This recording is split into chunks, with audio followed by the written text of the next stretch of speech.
Clara Hayes is in front of the mirror, adjusting her blouse for the 10th time.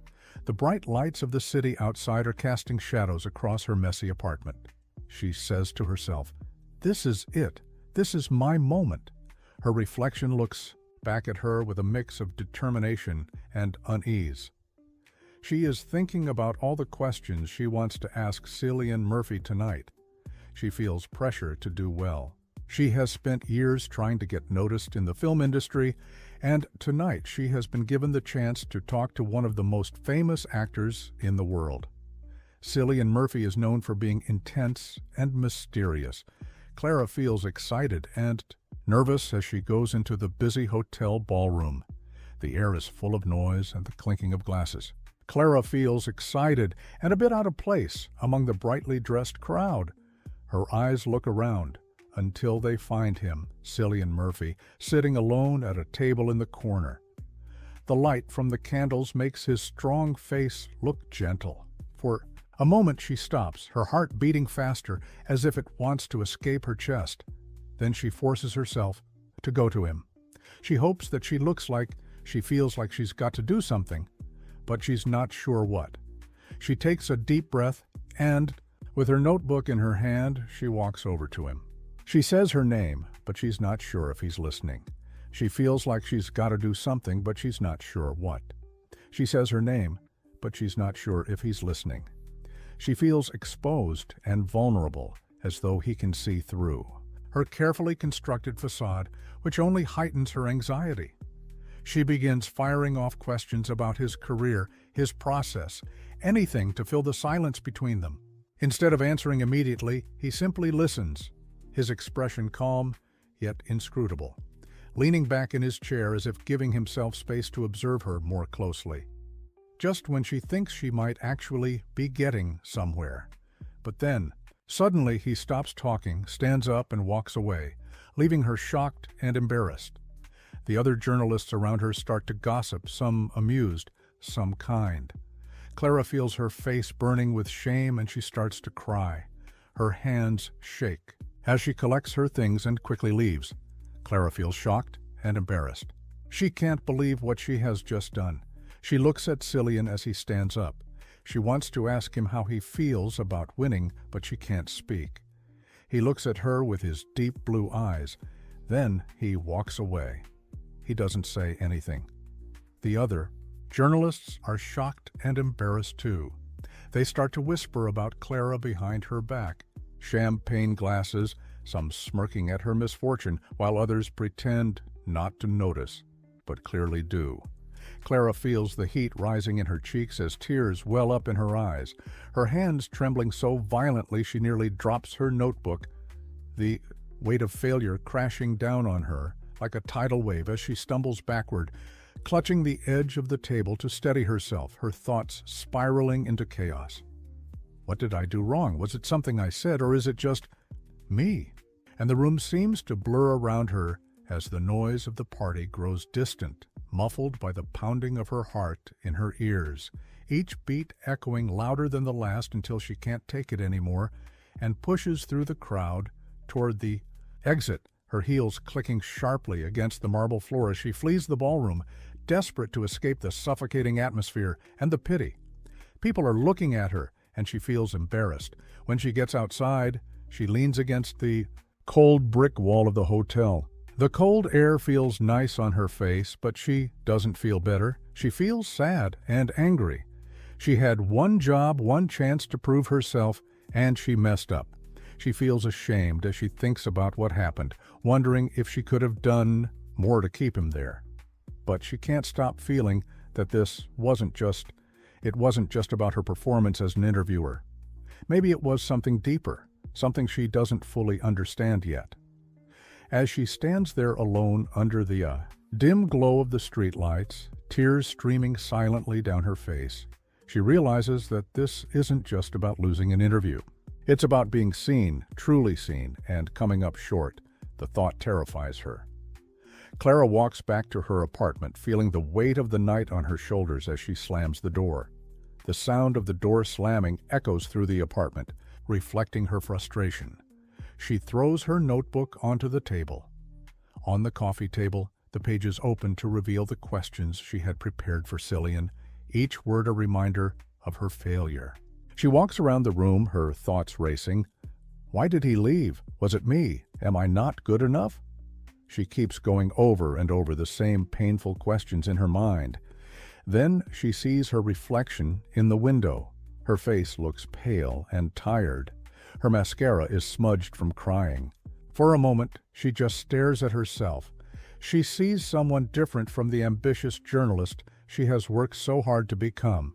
She sees someone smaller and more fragile. She feels like an imposter in her own life. This makes her feel even more upset as she sits on the side of her bed, hiding her face in her hands, trying to breathe normally but failing as the feelings come and go. She feels guilty and ashamed and like she does not know herself. Then Evelyn arrives without warning. An hour later, quietly knocking on the door and then going in. Clara gave her a spare key years ago and she uses it to let herself in. She tries to look happy, saying she's fine, but Evelyn can see that she's not. She sees the crumpled tissues on the floor, the redness around Clara's eyes, and the way she fidgets with her sleeve. Without waiting for Clara to say anything, Evelyn sits down next to her. She places a comforting hand on her knee and says gently, "Talk to me." Her voice is soft but firm. Clara hesitates at first, biting her lip as if deciding whether to let her guard down, but eventually she starts to speak and the words pour out in a rush.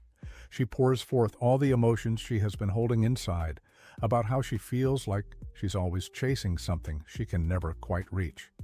She feels like no matter how hard she works or how many accolades she earns, it never feels like enough. She feels like tonight wasn't just about losing an interview, but about being reminded yet again of her own inadequacy. As she speaks, Evelyn listens intently, her expression thoughtful but kind.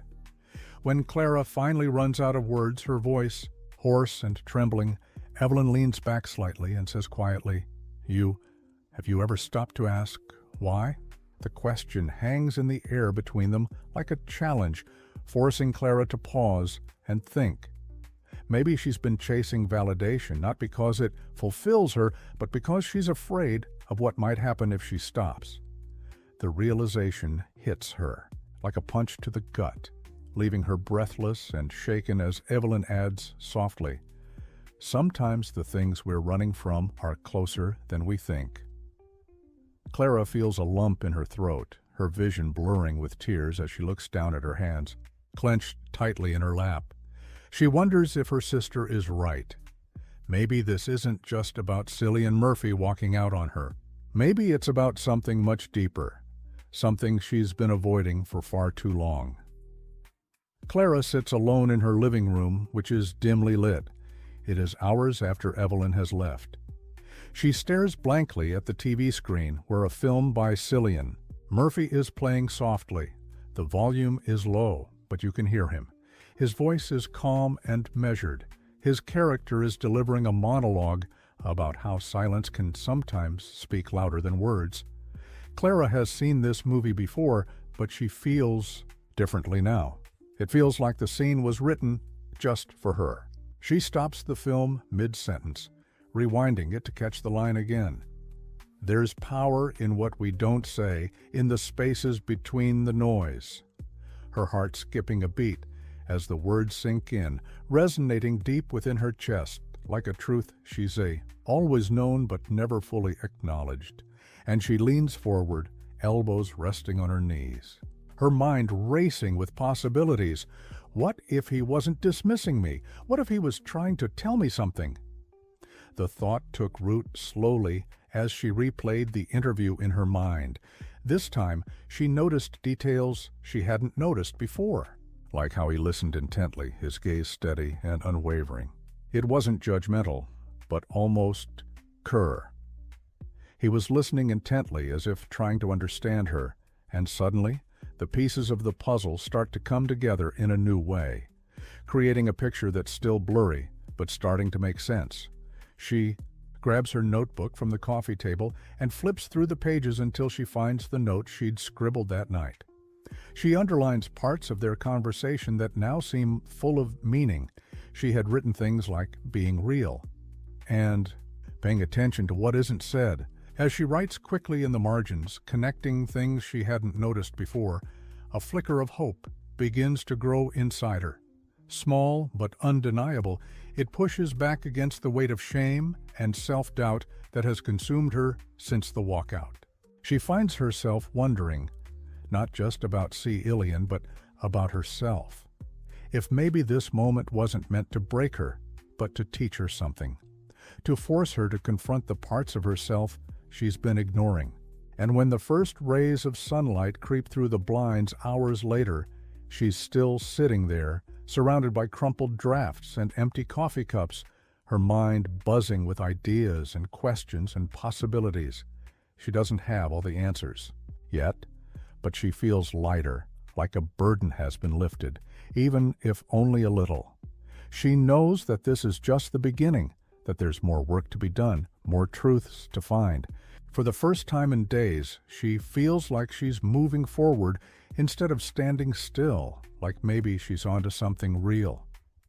Clara spends the next few days focused on one goal: finding Cillian Murphy again.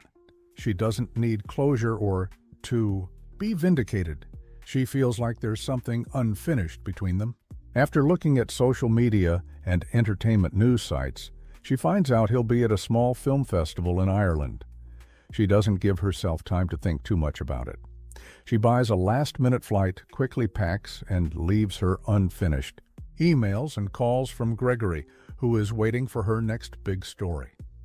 Clara doesn't notice this because she is looking to the future. The plane takes off into the gray morning sky. Clara is nervous and excited. When she arrives in the quiet town, she arrives in the small Irish town where the festival's being held. She is amazed by how beautiful it is. The streets are made of cobblestones and have colorful shop fronts. The air has the smell of salt water and fresh bread from the bakeries that are nearby. But even though she is enjoying her surroundings, she feels worried. She is not sure if this trip is a good idea. She is worried that if she talks to him, things will get worse. As she walks through the narrow streets, she thinks about this. She walks through the narrow streets towards the theater, where he is rumored to appear later that evening. She finds herself rehearsing what she will say over and over again in her head, each version more awkward than the last. She finally gives up, realizing there is no perfect way to approach someone like him, no script she can follow to guarantee the outcome she wants. Instead, she waits outside the theater for hours, pacing back and forth along the pavement, clutching. She holds her notebook tightly against her chest, as if it will protect her from being rejected. Her breathing becomes faster every time someone who looks like him walks past. Then he finally appears. He gets out of a black car, walking towards her with his usual understated grace.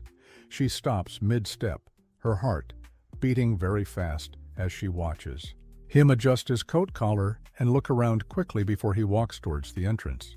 For a moment she thinks about turning around and walking away before he even notices her. But then she feels something inside her change. Maybe it's courage, or maybe it's desperation. She forces herself to move forward, calling out his name, softly at first, almost hesitantly. When he turns to look at her, his expression is still unreadable. She swallows hard and takes another step closer.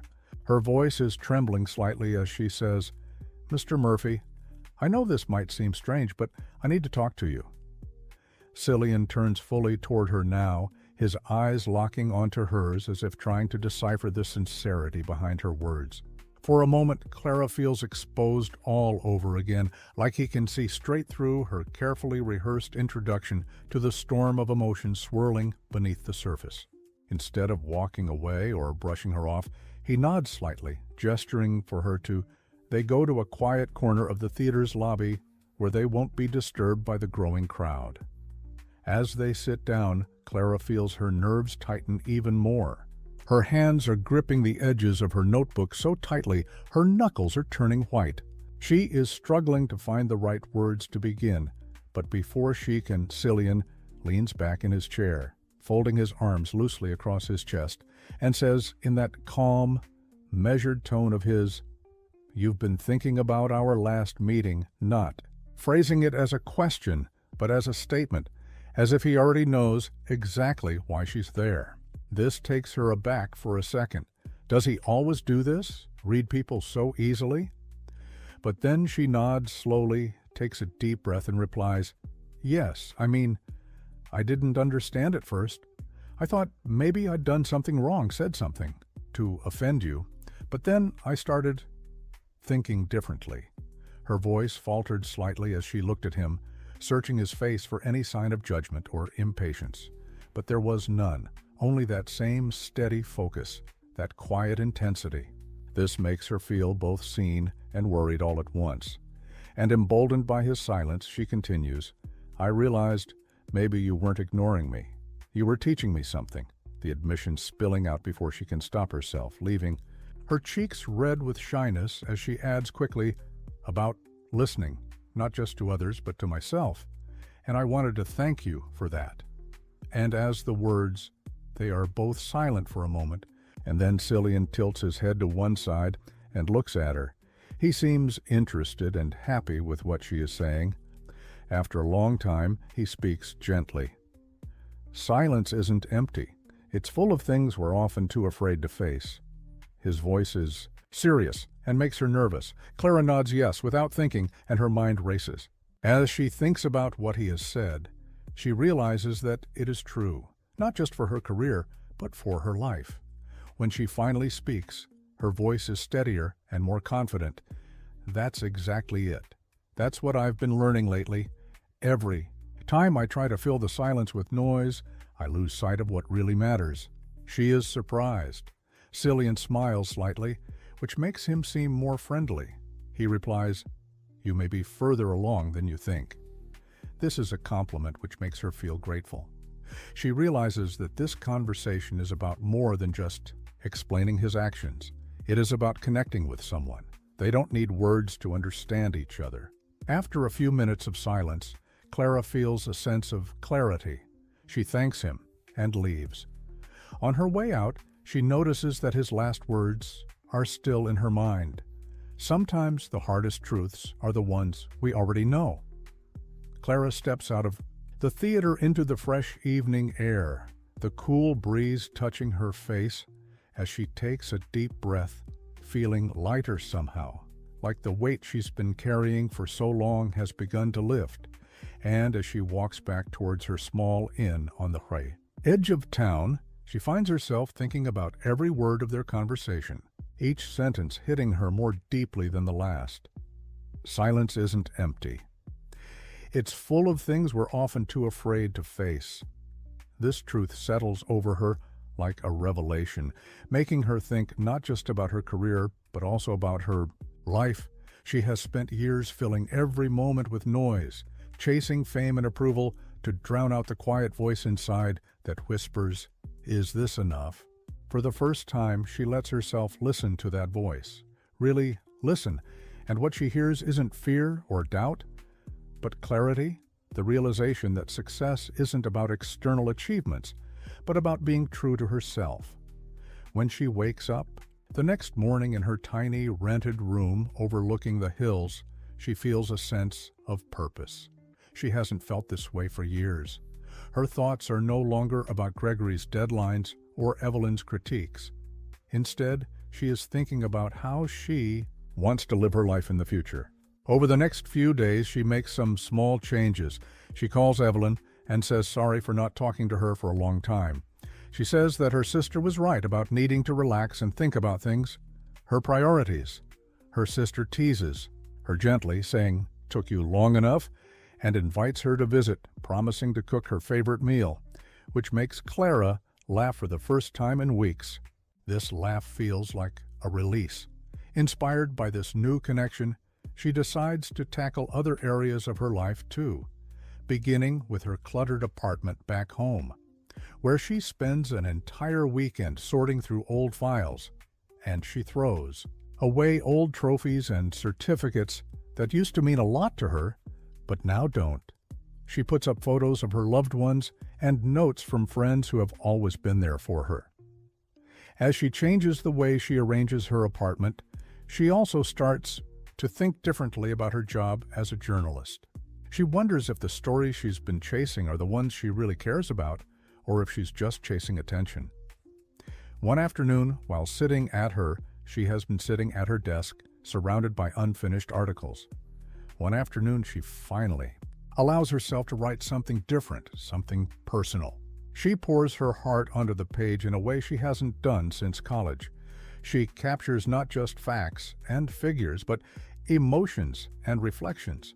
She knows it scares her to think about sharing such raw vulnerability with the world, but she knows it's the right thing to do. Maybe this is the kind of work she was always meant to create. When he calls to ask how she is doing, she surprises herself by standing firm. She tells him politely but firmly that she needs more time to get it right. She says that this piece is more than just another assignment. It's something real. He respects her decision and senses that she's onto something special. As the days turn into weeks, Clara notices subtle changes not just in her work, but in herself. She finds joy in simple moments, like sipping coffee on her balcony or taking long walks through the park. She is reconnecting with parts of her life she had forgotten existed in her relentless pursuit of success. Though there are still moments of doubt, she reminds herself of Cillian's words. Sometimes the hardest truths are the ones we already know, and uses them as an anchor, grounding herself whenever the noise threatens to overwhelm her again. Clara sits at her desk late one night. The glow of her laptop casts soft shadows across the room as she types furiously. Her fingers fly over the keyboard with a sense of urgency she hasn't felt in years. The words pour out of her like a dam finally breaking, raw, honest, unfiltered. Her heart races with every sentence she writes. She doesn't stop, can't stop, because for the first time in her career, she's not writing. She wants to impress herself, and the story starts to form in her mind, combining parts of her own life with her thoughts about what she has learned from Cillian Murphy. She talks about how his silence taught her to listen to herself as well as other people. As she writes, she remembers moments she would rather forget, like the nights she couldn't sleep because she felt she had to be perfect, the difficult relationships with Evelyn and Gregory, and all the interviews where she tried to be perfect. Perfect quote over truly understanding the person behind it. But instead of shying away from these memories, she leans into them, using them to craft something authentic and meaningful, something that feels less like an article and more like a confession. And when she finally hits publish hours later, tears stream down her face, not from sadness or regret, but from relief, from the overwhelming sense that she's done something real, something true. And within minutes, the response begins pouring in. She receives messages from colleagues and strangers, praising her honesty and thanking her for articulating feelings they didn't know how to express. Even Gregory congratulates her, saying, "You've found your voice, Clara." This hits her harder than she expects because deep down she knows he's right. This is her voice, not polished or perfect, but raw and vulnerable and undeniably hers. As she looks through the comments, she sees that lots of other people have been touched by her story. This makes her feel connected to them. She has shown that it is okay to share your story, and this has helped other people to do the same. That evening, Evelyn comes over with wine and food.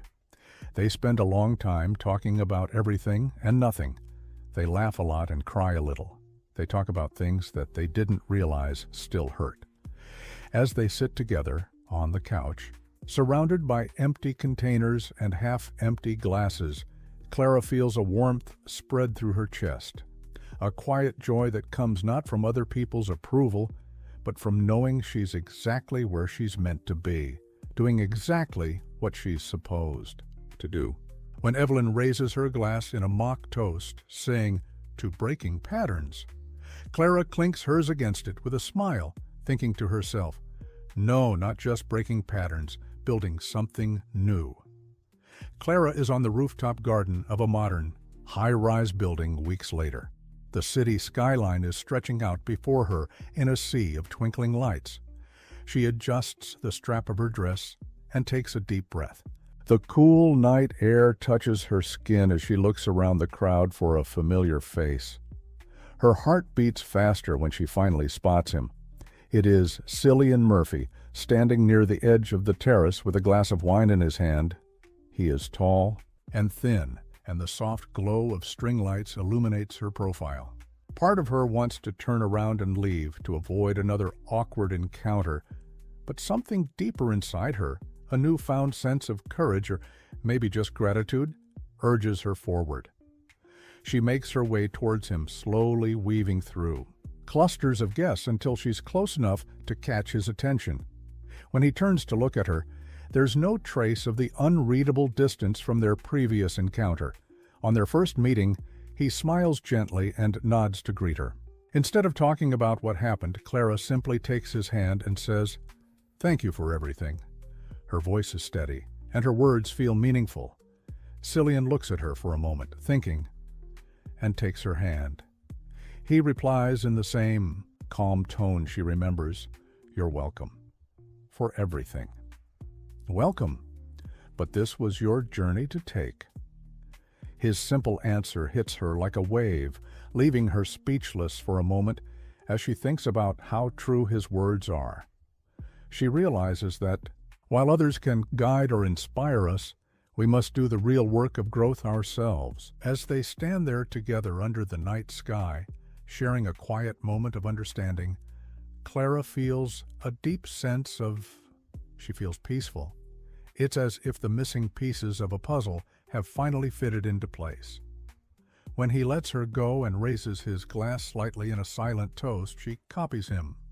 She smiles as she thinks to herself, this isn't the end, it's just the beginning. She knows that this part of her life has ended with hope and possibility. She steps back into the crowd a few minutes later, saying polite goodbyes to people, and feels lighter and freer. She feels like she has become more confident and less worried about things she didn't realize she was worried about. When Evelyn sends her a text message later that night asking how it went, Clara replies simply, "It was perfect." She feels like this is the truest thing she has ever said. As she gets into bed that night, she looks up at the ceiling. She thinks about how much she has changed. She used to be a journalist who really wanted people to like her. Now she thinks it is more important to be true to herself than to be popular. She knows there will be problems in the future, and she might be unsure of herself sometimes. But she knows that she can deal with these problems because she has learned to trust herself. She has learned to listen to her feelings and let them help her make decisions.